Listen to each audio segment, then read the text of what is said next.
Welcome to this week's show. I got a great one on tap for you. Coach up top. Let's go.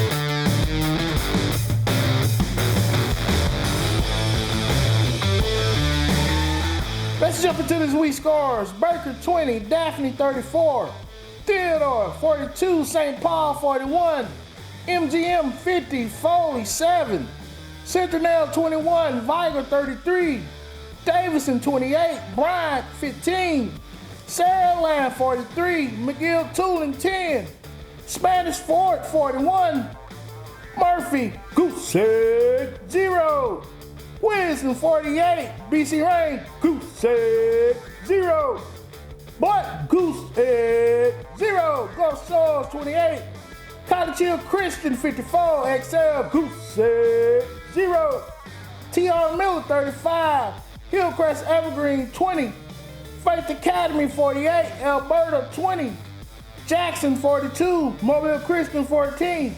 That is a look at this week's scores. Let's get into some breakdown and some hot takes for this week. My first thing is the dig. What do you mean, Coach, the dig?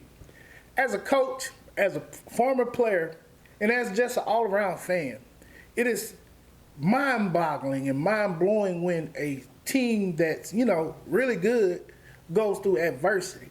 But I'm going to tell you what adversity brings.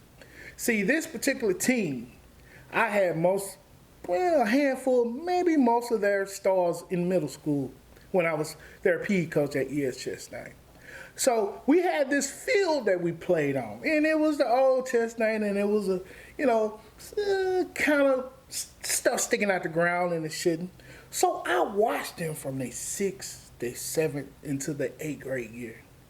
And I seen how some we just put on a pedestal, and that guy was that guy.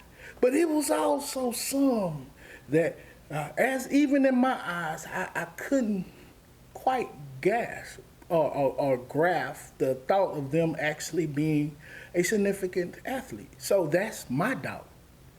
But what's more important is their will and their relentless effort not to quit. And that's exactly what I seen in that Viger team. They might be getting bashed, but I'm going to tell you about being hot. And I'm going to tell you about a battle-ready team. When it's cutting time, and coaches know what that means, cutting time. We can't discuss that on this broadcast, but when it's that cutting time, and you got soldiers or players who still, them dogs that put their back against the wall, and they get the job done with 2 minutes, and they score 2 touchdowns, how can you not like that? And how can you still disrespect that? That's a championship team. Because when their backs was against the wall, they stood up, accepted it, rallied, faced adversity, and got it done. Congratulations, Viger. I'm proud of y'all, and I'm a leopard to the heart. But I will tell you this. That's what makes a team in a championship run. All right. Just as well as we just talked about Viger and their upcoming success, this is for the ones who are not going on that course that they thought they could, or that goal-oriented mission that they put themselves into all the way from off-season to spring. It's not over. You might be going through a downward spiral, all right? And I want you to also remember this quote, and this coming from a coach. Talent will be found. It's the diamond in the rough that people hold tight. It's not the one that's with the stars behind their name. It's the ones that in the midst of even losing, they're still giving their best. That is the best advice I could give you. Keep going. Get good game footage on tape. Present yourself even in the midst of your adversity. And I'm always talking about adversity on this show. Because adversity is in life. And whatever you put yourself into, you're going to face some type of adversity or some type of criticism. And you have to learn how to accept constructive criticism.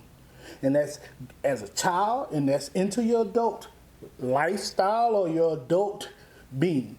You have to learn how to saddle up, pick up your head, meaning lift it, and get the job done because you know where you need to be.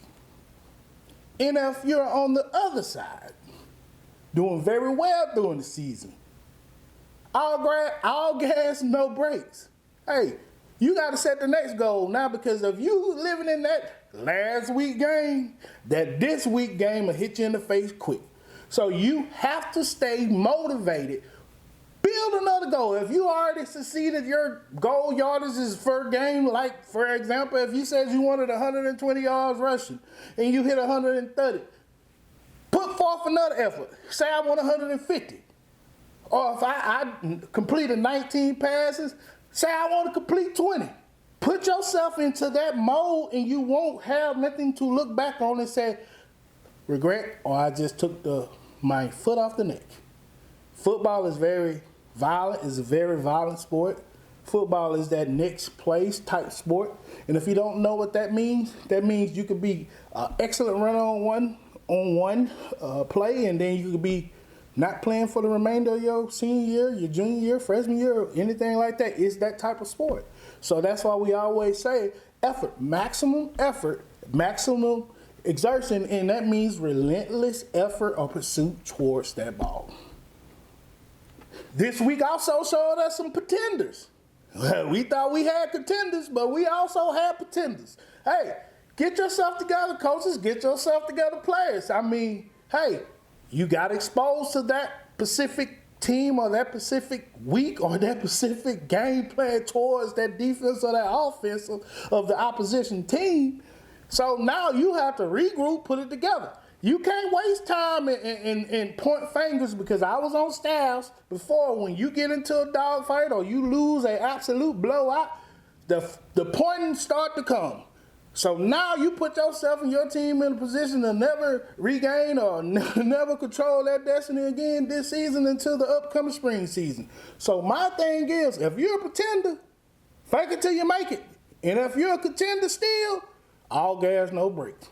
One thing I want you to always remember on this show is, good is the enemy of great. And that comes from a great coach. And I learned a lot from him. And it comes from a great coach. That statement alone tells you what you need to hear. If you are content in where you at and where you is, and you consider yourself good, you're setting yourself up for a downward spiral. Your team has to have resilience. You have to have resilience as a coach, because there's stressors within that layer of success. Because it could be good on the field and bad at the house. Been in that situation too. You could have a great season, but all that prep and all that success can cost at the end. So that's why we say it has to be balanced. And once you get out of that trend of always trying to put stuff on a pedestal, once you get out of that, your job, your team, your success will be better. Checkmate! Why you say that, coach? Because at the end of the day, actions are louder than words in football. You can talk a lot of stuff, but football is one of the best sports. When you write that check, you better have money in that bank to cash it. Because if you don't, it'll bounce quick and you'll bounce with it. Peace. Question of the week. This week question comes from Renee. Hey, coach, did you see the Viger and Centennial game? What's your thoughts? My thoughts is that was an excellent game. Centennial came prepared. Viger came, they had to wake up, and they woke up at the right time and the right moment, and that's what it takes in football, waking up at the right moment when that adverse time hits. I got one more question. This is from Darryl. Darryl states, hey, coach, with all said and done, what do you think about college? What do you see in the college season? I think, once again, we're having much success around this region, because if you look at it, Mobile, Alabama in general, Mobile, and I'm being biased, we're producing a lot of great athletes, and that goes hand in hand with the parents, they go hand in hand with the coaches, they go hand in hand with the community. We have to keep it up. And side note, if you ain't going out looking at some of these young players in these park games, I know I'll be facing that too. It's $5 to even go into a park game down here in some certain parks, well, the majority of the parks. But it's well worth it, man. I mean, the kids light up when they see you. The kids want to play harder. And you're actually looking at the future of the game. If you anything but supporting that, I don't know what to say, because it's been some games. I mean, I coached youth ball back, a long time ago, and it wasn't that like this. I see teams that that I ain't never thought I'd see before, and travel teams and things of that nature. It's some good ball out there, and I suggest just get out, just support them young men on Saturdays, because they really need it. This community need it, and I think it's going very well. All right, y'all, that's it for this week's show. Hope you enjoyed. Tune in again next week. Once again, this is Coach A, Coach Up Top. Peace.